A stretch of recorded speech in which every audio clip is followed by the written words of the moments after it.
और इधर छत्तीसगढ़ के मखाना उत्पादक किसानों को बड़ी राहत मिलने जा रही है। केंद्रीय कृषि मंत्री ने छत्तीसगढ़ को मखाना बोर्ड में शामिल करने की घोषणा की। मखाना किसानों को इस फैसले से कैसे लाभ होगा और मखाना की खेती के लिए कैसे अनुकूल बन रहा है छत्तीसगढ़, क्या कहते हैं इसे लेकर जिम्मेदार, देखिए एक और खास रिपोर्ट।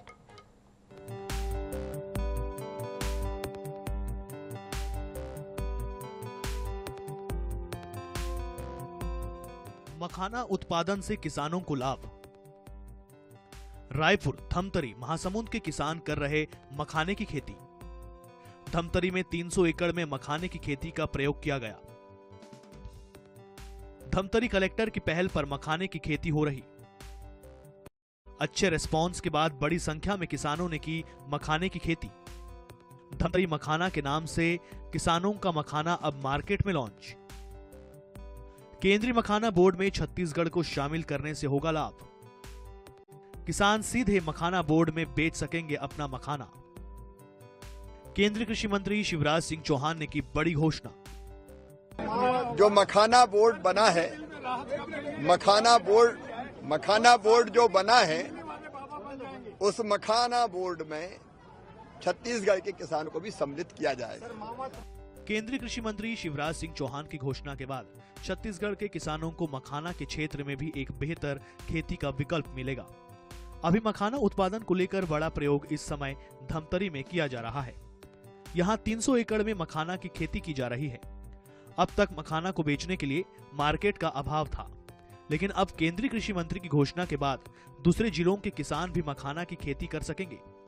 धमतरी कलेक्टर बताते हैं, अब किसानों का प्रोडक्ट सीधे मार्केट तक पहुंच रहा है। नई घोषणा से किसानों को और भी प्रोत्साहन मिलेगा। मुख्यमंत्री छत्तीसगढ़ शासन भी साथ रहे और उन्हीं के द्वारा घोषणा किया गया कि जो मखाना बोर्ड बिहार में बन रहा है उसमें छत्तीसगढ़ को भी इंक्लूड कर लिया गया है। अभी जैसे मखाना बिहार के बाद आई थिंक पूरे कंट्री में सबसे ज्यादा मखाना खेती छत्तीसगढ़ के धमतरी में होता है और धमतरी में होता है। हम लोग केवीके के साथ IGKBK के साथ कर रहे हैं। लगभग 50 एकड़ के आसपास हमारा मखाना की खेती अभी हो रहा है। प्रोडक्शन फेज में है और इस साल हम लोग लगभग 300 एकड़ में करेंगे, मखाना की खेती करेंगे। और इसमें से एक ही तालाब जो नगरी में सांकरा में 100 एकड़ में हम लोग करा रहे हैं, खेती करा रहे हैं। छत्तीसगढ़ की पहचान अब तक धान और सब्जियों की खेती के लिए होती रही है। यहाँ के टमाटर भी देश दुनिया में एक्सपोर्ट होते रहे हैं, लेकिन मखाना से बने माला ने न सिर्फ केंद्रीय मंत्री का ध्यान खींचा, बल्कि वे मखाना उत्पादक किसानों के लिए बड़ी घोषणा करने से भी खुद को नहीं रोक पाए। यही वजह है कि किसानों में भी अपने उत्पाद के लिए बड़ा बाजार मिलने की उम्मीद जगी है। गौरव शर्मा के साथ भोजराज साहू की रिपोर्ट।